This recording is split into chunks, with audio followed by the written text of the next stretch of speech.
Découvrez l'histoire fascinante et inspirante de Khenpa Vita, une figure emblématique du royaume du Congo au XVIIe siècle. Prophétesse et leader spirituel, elle a défié les normes de son époque en fondant le mouvement antonien, prônant la fusion du christianisme avec les traditions africaines. Mais son chemin fut semé d'opposition de la part de l'Église catholique et des autorités coloniales portugaises. Plongée dans les conflits, les persécutions et l'héritage durable de cette pionnière de la résistance africaine. Abonnez-vous pour explorer cette histoire captivante qui résonne encore aujourd'hui. Khenpa Vita naît en 1684 dans le royaume du Congo, un État prospère et influent d'Afrique centrale.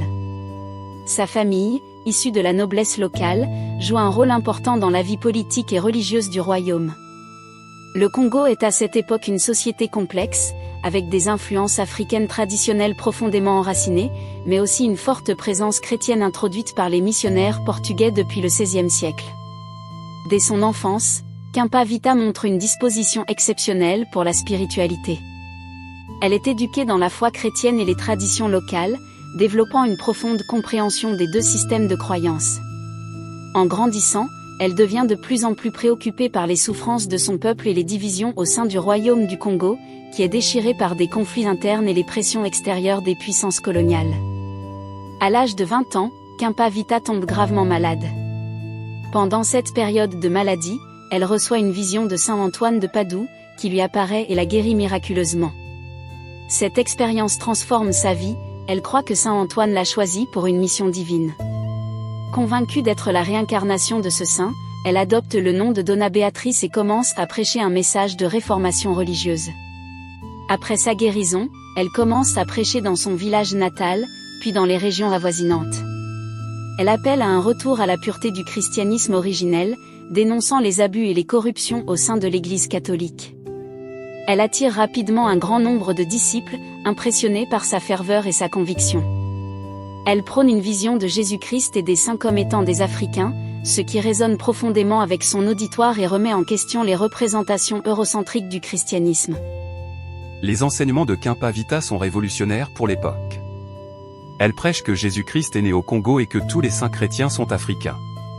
Elle critique les missionnaires portugais et les autorités de l'Église pour leur ignorance des réalités africaines et leur insistance sur un christianisme européen.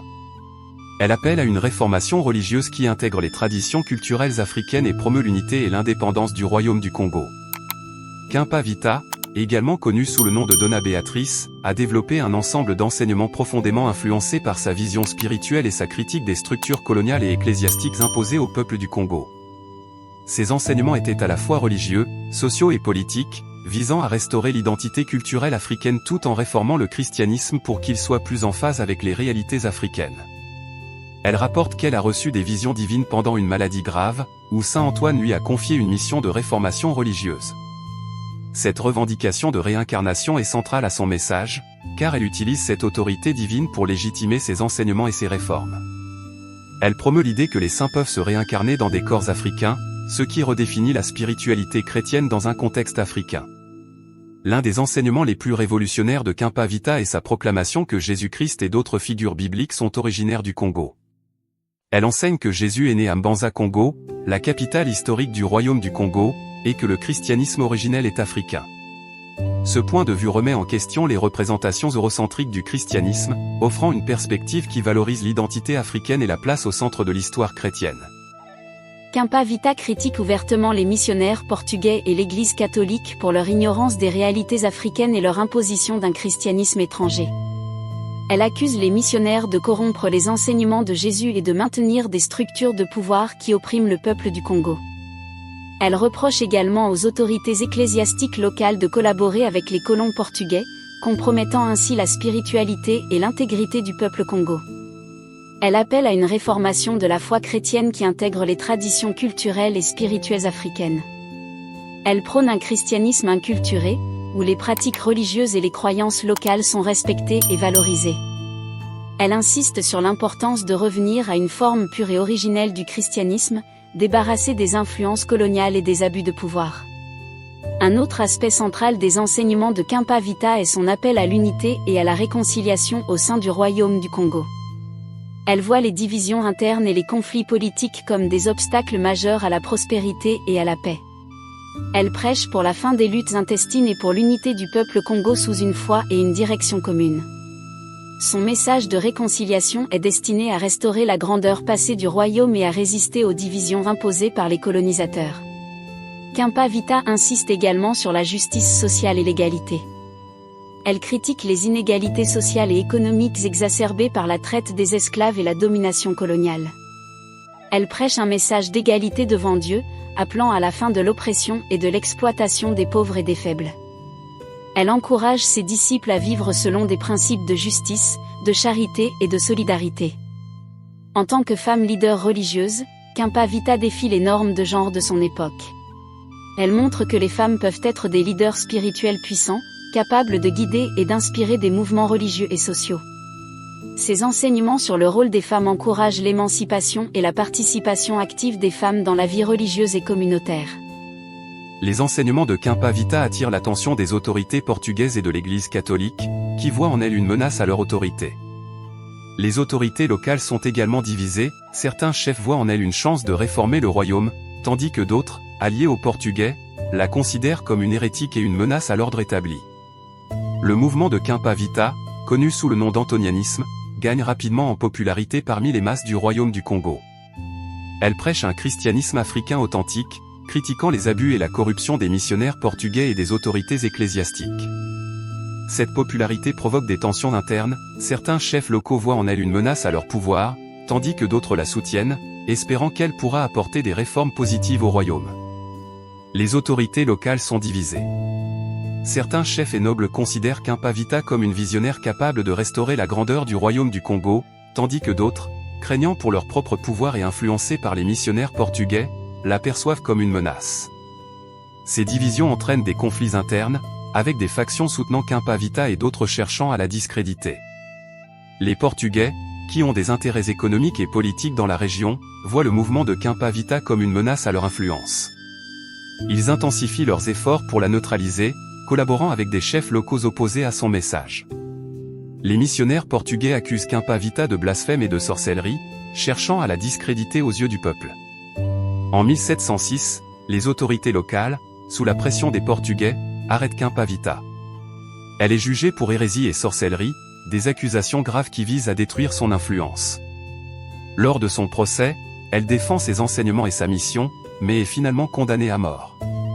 Le 2 juillet 1706, Kempa Vita est brûlée vive, un martyr qui marque profondément ses partisans et l'histoire du royaume du Congo. La mort de Kempa Vita ne met pas fin à son mouvement. Ses disciples continuent de propager ses enseignements, et son martyr inspire de nombreux Africains à résister à l'oppression coloniale et à rechercher une expression authentique de leur foi. Son influence perdure, faisant d'elle une figure emblématique de la résistance et de la réformation religieuse en Afrique centrale. Elle est reconnue par ses adeptes et toute la population comme une pionnière de la résistance contre l'oppression coloniale. Son refus de se soumettre aux autorités portugaises et son combat pour une expression authentique de la foi chrétienne africano-centrée symbolisent la lutte pour l'indépendance et la dignité. Aujourd'hui, elle est célébrée comme une figure de résistance anticoloniale, inspirant des mouvements de libération à travers le continent africain. Son exemple est souvent cité dans les discours et les écrits sur la décolonisation et la souveraineté africaine. Elle est une source d'inspiration pour les mouvements féministes en Afrique et au-delà, symbolisant la lutte pour l'égalité des genres et l'émancipation des femmes. Kempa Vita appelle à une réformation religieuse qui intègre les traditions culturelles africaines et défie les interprétations eurocentriques du christianisme.